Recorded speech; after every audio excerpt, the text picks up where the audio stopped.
Bismillah ar-Rahman ar-Rahim. Alhamdulillah wa salatu wa salamu ala Rasulillah wa ala alihi wa sahbihi ajma'in. Folks, I've been working on Surah Al-Jumu'ah in the last month, and in the second ayah of Surah Al-Jumu'ah, Allah talks about the book and the wisdom. That the Prophet ﷺ, part of his mission was to teach the Quran, the book, and also right after mentioning the book, he also mentions wisdom. And it's something I couldn't deal with in detail in the lecture series, and I wanted to dedicate time to the concept of wisdom in the Quran. And I asked my colleagues and friends about if there's anybody who's done some work on this subject.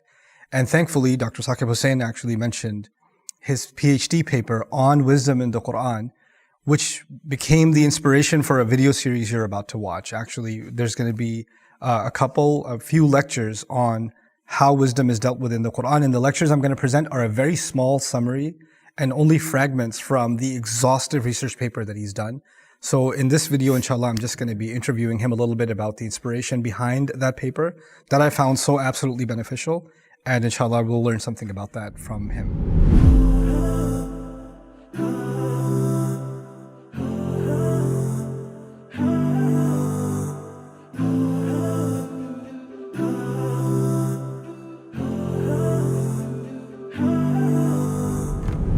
Okay, Saqib, assalamu alaikum. Wa alaikum assalam.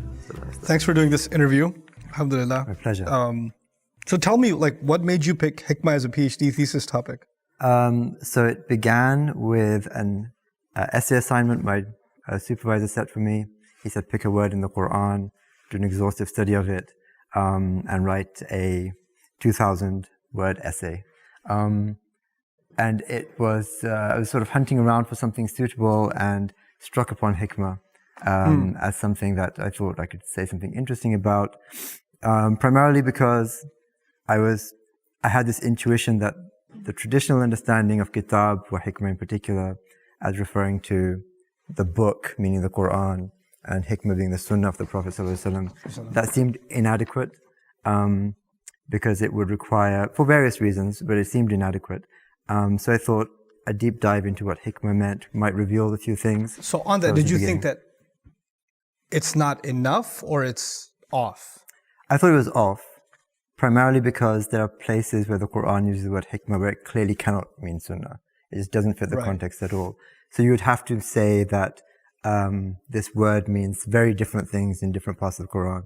And obviously that can happen because language is complicated. So we can use the same word with a different meaning in a different context. Right. But that shouldn't be our starting point, I think, especially if you're dealing with something you dealt with in the first chapter of your thesis, I believe, was classically how was hikmah looked at by early Muslims, how there was a variety of opinions with Muqatil, and you mentioned, I think, Abdul Razak as-San'ani, right? Yeah. And how sunnah, and even the way sunnah was used in early Islam was different. Yeah. But then later on that became, after Imam Shafi'i rahmahullah, that kind of became the go-to definition of the word hikmah. Yeah. And we kind of almost eliminated all the previously existing discourse on the word. Right. Right.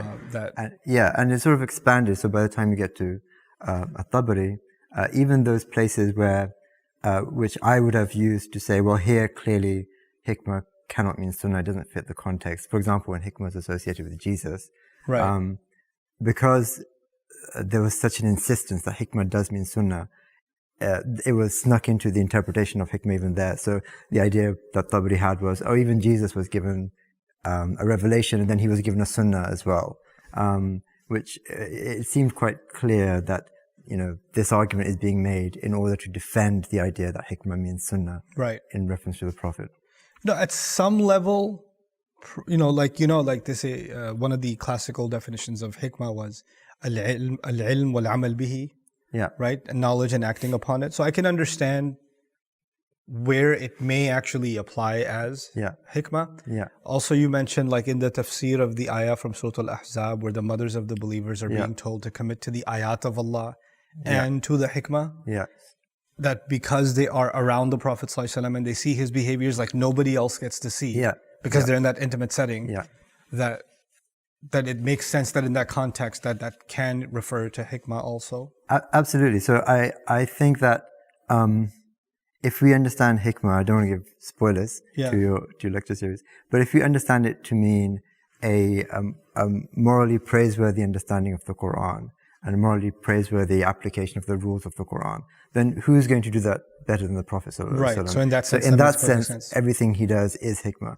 What I was unsure about was using hikmah to refer to a completely independent body of kind of knowledge and teachings that's sort of parallel to the Quran, right, that the Prophet is supposed to be teaching, rather than the Prophet. So that 2,000-page paper then turns into a 6-year endeavor to a PhD. It was clear that there's a lot more to be said here.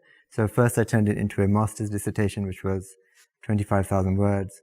And then it was still clear there's more to be said here. So then it became my DPhil PhD dissertation. You mentioned in one conversation, it's 6 years of work. It is, yeah, in total about 5 or 6 years of work. My goodness. Inception to So what was the toughest part of the work? The toughest part of the work was because I wanted to look at how the Quran... So I had this intuition early on that I think when the Quran is talking about hikmah, it is engaging with how Jews and Christians at the time of the Quran are discussing the same topic. So that meant accessing Jewish literature, Christian literature, not all of it translated into English, and trying to understand what is the discourse around hikmah and wisdom in those languages. Yeah, I read a lot of exhaustive work in your paper on the Christian and Jewish discourse around hikmah. Right. Yeah. So there's multiple different kind of fields to wrap your head around if you're going to try and make the claim that the Quran is engaging with that body of literature. So there's sort of a challenge there, looking for the needle in the haystack. You know, where in this body of literature can you find something that the Quran might be engaged with? And then that's sort of been the direction that Quranic studies has been going in for the past couple of decades, looking at the Quran's engagement with contemporaneous traditions, particularly Jewish and Christian traditions. That's tough enough, but then to take the next step, which is not just to say that, oh, okay, the Quran talks about hikmah here in a way similar to what Jews are saying, so that's what hikmah means here. But actually to think about, well, what is the Quran then doing with it? Right. How is it taking their pre-existing conceptions and then either affirming a part of it or taking it in a new direction altogether? Exactly. Right? And you have to be open to multiple possibilities. There are times where the Quran sort of knows that the audience has this background knowledge and just leaves it at that and just builds on that. There are times where it's radically reshaping what the audience thinks they know. So then you need to really pay close attention to what the Quran is doing. So so along this study, what did you find the most rewarding component of your journey? Telling the story of hikmah from the Bible right through the Quran, because I wanted to make it readable. Yeah. And it's you quite did a technical... solid job with that, by the way. Because me reading 343 pages of a document over the course of a week is for me, that's an accomplishment, because I zone out a lot. No, I can affirm from the conversations we had, you read it very carefully. I was very moved. But it can be quite technical when you're getting into what is the discussion, what are the Greeks saying, and how are the Christians reshaping that. But to turn that technical discussion into a narrative of how this thing started in the biblical tradition, what are the various strands that it took, and then how did they come together in the Quran? That was the most satisfying. So, and were there any particular discoveries that you were just you're like absolutely mind blown about as you were going through? Like, does something stick out in all of this? I think massive amount of work. Particularly, if I were to pick one passage, the Luqman passage was really really something I had to look at and just marvel at the wonder of the Quran. Because what you see in the Luqman passage in particular is so many different discourses on hikmah, because it has its origins in what's called biblical wisdom literature, a few books in the Bible that deal with wisdom. That sort of initial idea of wisdom has been taken in so many different directions over the centuries by Jews and Christians. Is it, sort of something called natural law? Is it access to unseen truths about the hereafter? Is it sort of proverbial wisdom? Wise proverbs wise sayings. Wise sayings. It had been taken in so many different directions, and to see the Quran engage with all of them simultaneously in this story. So it takes bring like them together is centuries incredible. of intellectual history on this subject that was being held by scholarship of these religious traditions. And then Allah in a passage, which we read like it's, mashallah, it's a passage of counsel for us, but He synchronizes all of that in very simple, straightforward language. But it's like, how did all of that get summarized here? Exactly that. And I think one of the things, you have to be careful with when you're looking at how the Quran deals with earlier traditions is that, you can't assume that there's like a central library in Mecca that everyone is reading up on these earlier traditions, such that when the Quran talks about them, everyone picks up on all the references. But at the same time, the Quran is sometimes dealing so clearly and yet so subtly with those earlier traditions. It's clearly aware of them, and it's clearly it's reshaping mind-blowing. them. So, because I would imagine, Jewish and Christian scholarship before the Quran isn't some publicly accessible material or like wide. This is specialist material. Right. This is elite discourse. It's elite discourse. We have limited literacy in a society, and these elites, when they're writing theological treatises, when they're writing about law, they're writing for each other. They're writing for fellow scholars. The stuff that is widely disseminated might be a hymn that's sung in a church, or might be a sermon, and so those are like the PhD theses of the time, right? And it's not like everybody knows about it. Exactly. Like, and yet that's the kind of literature I think you have to go to really understand what the Quran is doing. And how it's engaging with that highest level of literature, subhanAllah. While at the same time preaching to everyday Meccans.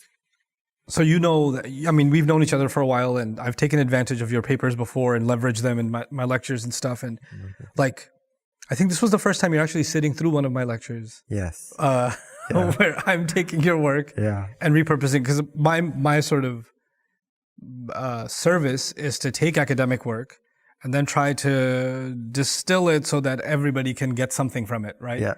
So while at the risk of butchering your work completely, in all honesty, so how did it feel sitting there listening to me talk about? Honestly, I wasn't going to come because it was just too nerve-wracking because it's a lot of sweat, blood, and tears that have gone into it. And I know you personally, and I know you have done everything you can to give a fair hearing to the work and to present it. It would just have been too nerve-wracking, but I ended up here anyway, and I can say hand on heart, it was just so heartwarming to see it presented and to see it presented so well, so accurately, and in a way that I thought that's what I was trying to say. And making a bit of a word salad out of it. And I'm not saying, not only did you not butcher it at all, but you made it so much more accessible. In a way that I was struggling. So for our audiences, one of the things that I really benefit from is, remarkable individuals like Saqib who are just pouring heart and soul into the study of the Quran in ways that really is pioneering. And alhamdulillah, I'm very lucky to know people like him, very fortunate from Allah. I consider that as part of my rizq, that I get to take advantage and, benefit from their work and then be able to present those findings to you guys in a non-PhD paper format. Regardless, I do want you guys to have access to the original source. So inshallah in the video, because your paper is now widely available, it's accessible online. Publicly available. So in this video's description, you're find a link to it. There'll be a QR code, and I think in some of the images on the screen also when you guys watch the video. I hope you guys enjoy this series, inshallah, and benefit from it, because it really did. For me, I can tell you, I'm looking for hikmah in the Quran now differently after this paper. So it really did impact my own study of the Quran significantly too. And I hope that that's the benefit it has for all of you also. Jazakallahu khairan, Saqib. All the best with your future endeavors. I was going to ask you about what you're going to do next, but I think we're going to leave that off because you've given me a hint and I want to leave that as a surprise for everybody. Alhamdulillah. Barakallahu li wa lakum. Assalamu alaikum wa rahmatullahi wa barakatuh.